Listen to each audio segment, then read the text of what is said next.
Selamat sore Jemaat Every Nation dimanapun Bapak Ibu Saudara berada pada sore hari ini. Ini ada waktunya kita sama-sama menenangkan diri di dalam acara kita Sela. Kita punya waktu untuk menyembah Tuhan serta merenungkan kebenaran firman Tuhan. Mari kita berdoa. Tuhan, kami mengucap syukur untuk sore hari ini. Kami mau mengizinkan Kau berbicara kepada kami pada sore hari ini, biar firman-Mu boleh meneguhkan kehidupan kami dalam kami mengiring Engkau. Di dalam nama Tuhan Yesus. Amin.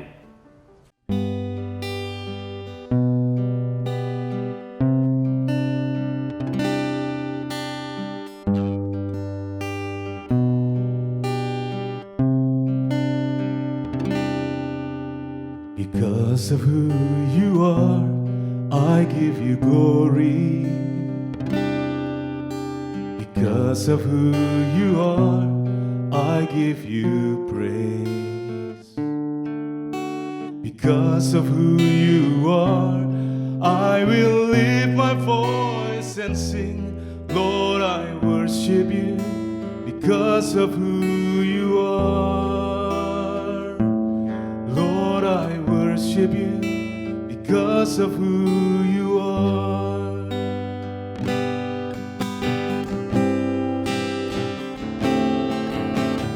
Because of who you are, I give you glory. Because of who you are, I give you praise. Because of who you are, I will lift my voice and sing. Lord, I worship you because of who you are. Lord, I worship you because of who you are. Jehovah Jireh, you're my provider. Jehovah Nissi, Lord, you reign in victory. Jehovah Shalom, my Prince of Peace, and I worship you because of who you are. Lord, I worship you because of who you are. Because of who you are, oh God. Because of who you are, I give you glory. Because of who you are, I give you praise. Because of who you are, I will lift my voice and sing. Lord, I worship you because of who you are. Lord, I worship you because of who you are. Jehovah Jireh, my provider. Jehovah Nissi, Lord, you reign in victory. Jehovah Shalom, my Prince of Peace, and I worship you because of who you are. Jehovah Jireh, you're my provider, Lord.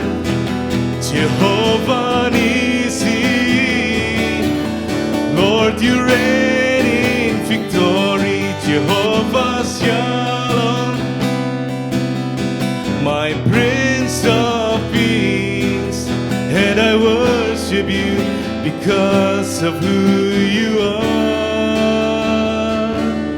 Lord, I worship you because of who you are. Lord, I worship you because of who you are. Lord, I worship you because of who you are.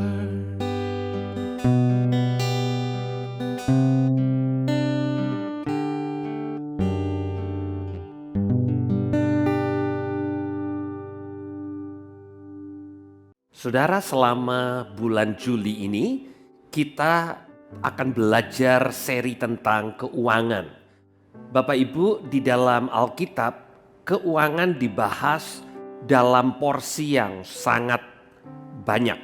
Mengapa demikian? Karena Alkitab berbicara bahwa kita perlu untuk berjaga-jaga dalam kehidupan kita sehingga kita tidak dikuasai oleh uang atau kekayaan yang kita miliki. Alkitab berbicara tentang cinta akan uang itu akar dari segala kejahatan. Uang bukanlah akar kejahatan, tapi cinta atau hati yang terpaut kepada uang membuat kita mulai akan cenderung kepada hal-hal yang jahat. Hari ini saya akan membagikan satu renungan untuk setiap kita yang saya berikan judul kaya tapi miskin. Ya, kaya tapi miskin. Dan renungan ini saya ambil dari Lukas pasal yang ke-12 dan saya akan mulai membaca ayat yang ke-13. Dikatakan seorang dari orang banyak itu berkata kepada Yesus, "Guru, katakan kepada saudaraku supaya ia berbagi warisan dengan aku." Ayat 14 katakan, tetapi Yesus berkata kepadanya, "Saudara siapakah yang telah mengangkat aku menjadi hakim atau pengantara atas kamu?" Nah, Bapak Ibu, sesuatu yang menurut kita adalah hal yang wajar. Seorang datang kepada Yesus yang dianggap bijaksana tentang pembagian warisan. Mungkin orang yang datang kepada Yesus ini merasa bahwa saudaranya tidak adil karena dia tidak mau berbagi warisan dengan si penanya ini. Jawaban Yesus adalah, "Siapa yang mengangkat aku menjadi hakim atau pengantara atas kamu?" Tuhan Yesus tidak menjawab apakah dia bersedia untuk menjadi pengantara, tetapi kemudian dia mengatakan satu prinsip. Di ayat yang ke-15 Tuhan Yesus katanya kepada mereka, "Berjaga-jagalah dan waspadalah terhadap segala ketamakan. Sebab walaupun seorang berlimpah-limpah hartanya, hidupnya tidaklah tergantung daripada kekayaannya itu." Ayat 15 ini begitu kaya apa yang Tuhan Yesus responi dari seorang yang rindu untuk berbagi warisan adalah sesuatu yang menurut saya kita semua bisa belajar. Tuhan Yesus katakan berjaga-jaga terhadap segala ketamakan.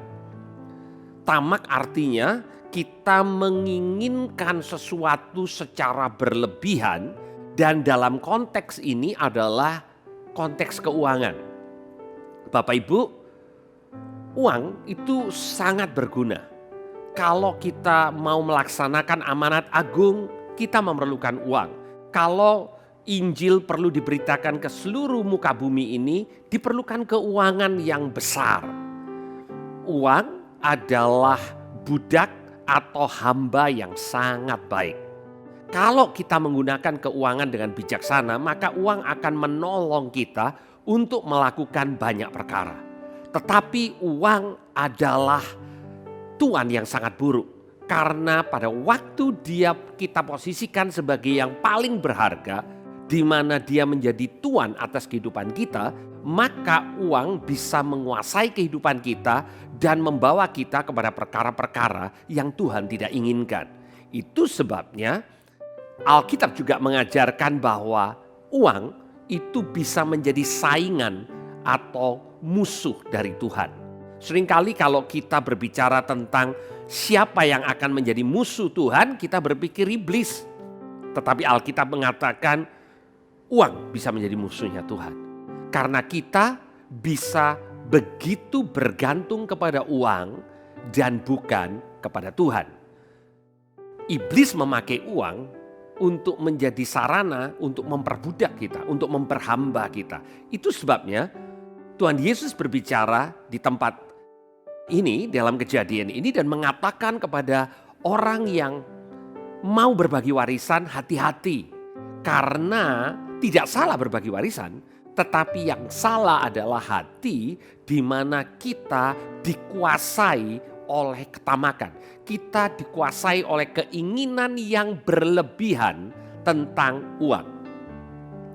Dan kemudian Tuhan Yesus mulai menerangkan ada satu perumpamaan yang dia katakan, ceritakan kepada orang ini. Dikatakan ia mengatakan kepada mereka suatu perumpamaan, katanya ada seorang kaya tanahnya berlimpah-limpah hasilnya. Ia bertanya di dalam hatinya, apa yang harus aku perbuat? Sebab aku tidak punya tempat di mana aku dapat menyimpan hasil tanahku. Lalu katanya, inilah yang akan aku perbuat. Aku akan merombak lumbung-lumbungku dan aku akan mendirikan yang lebih besar dan aku akan menyimpan di dalamnya segala gandum dan barang-barangku. Bapak Ibu, Tuhan Yesus berbicara tentang seorang yang menurut ukuran manusia sangat sukses. Karena tanahnya berlimpah-limpah hasilnya. Berarti dia pengelola yang baik untuk tanahnya. Tetapi bagaimana dengan mengelola hasil yang dia dapat? Dikatakan di sini dia membuat lumbung yang lebih besar untuk menyimpan, ya. Yang dikatakan oleh orang ini, aku akan menyimpan. Ya. Kalau aku dapat lebih besar, aku akan simpan. Nah, apa tujuannya? Di mana orang ini berpikir untuk menyimpan hasil tanahnya. Dia katakan begini, sesudah itu aku akan berkata kepada jiwaku, jiwaku ada padamu banyak barang, tertimbun untuk bertahun-tahun lamanya. Beristirahatlah, makanlah, minumlah, bersenang-senanglah, tetapi firman Allah kepadanya, hai engkau orang bodoh, pada malam ini juga jiwamu akan diambil daripadamu dan apa yang telah kau sediakan untuk siapa itu nanti. Dan di ayat 21 ditutup dengan mengatakan demikianlah jadinya dengan orang yang mengumpulkan harta bagi dirinya sendiri, jikalau ia tidak kaya di hadapan Allah. Ayat 21 ini mengatakan ada orang yang mengumpulkan banyak tapi tidak kaya.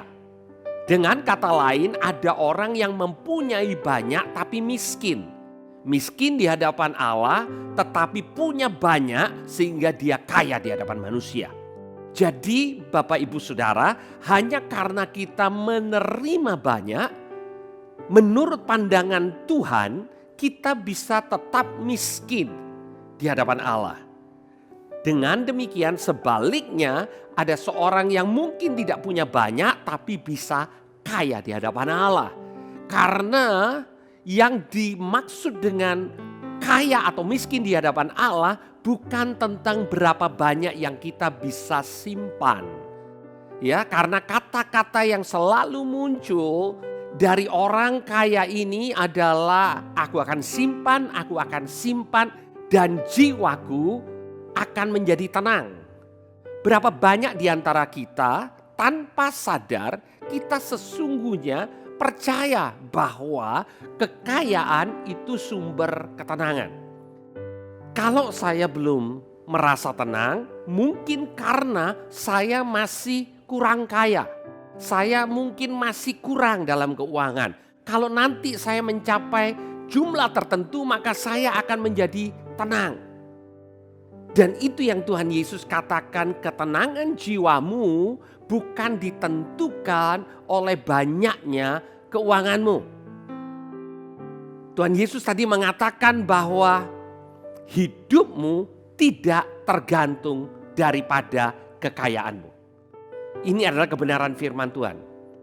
Buat kita manusia modern yang hidup di dunia ini, yang mendengar banyak filosofi tentang kekayaan, tanpa sadar kita cenderung untuk mempercayai hidup kita bergantung kepada kekayaan kita. Hidup kita bergantung kepada seberapa banyak yang kita miliki. Kita mengatakan kita bergantung kepada Tuhan. Kalau kita tidak hati-hati, sesungguhnya kita bergantung kepada apa yang kita miliki. Dan untuk mendapatkan apa yang kita miliki, Beberapa di antara kita berpikir Tuhan adalah jalannya.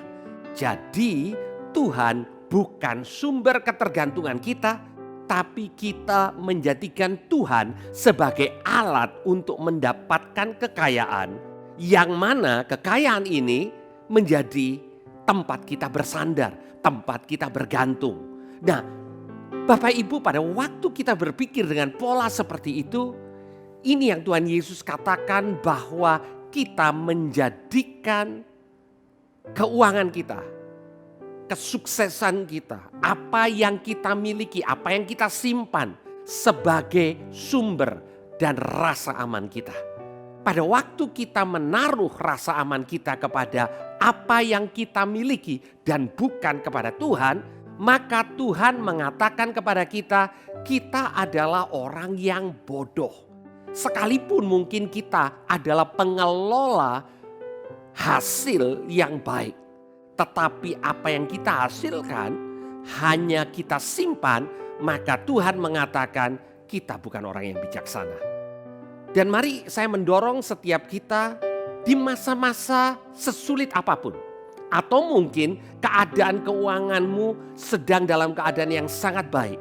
Pertanyaan kita seharusnya, Tuhan, kalau Engkau mempercayakan kepada aku, kepada kami sejumlah uang, apa yang Kau mau lakukan dengan apa yang aku punya? Aku percaya bukan sekedar disimpan, aku percaya ada sesuatu yang Engkau inginkan lewat kekayaan yang Kau percayakan kepadaku. Biar setiap kita merenungkan hal ini sehingga kita menjadi orang-orang yang bukan hanya kaya di hadapan manusia, tapi terlebih penting kita kaya di hadapan Tuhan. Mari kita berdoa. Tuhan, kami mengucap syukur untuk firman-Mu, biar kebenaran ini boleh tertanam dalam hati kami dan menghasilkan buah. Kami menjadi orang-orang yang murah hati dan dapat dipercaya lebih lagi di dalam keuangan kami. Di dalam nama Tuhan Yesus. Amin.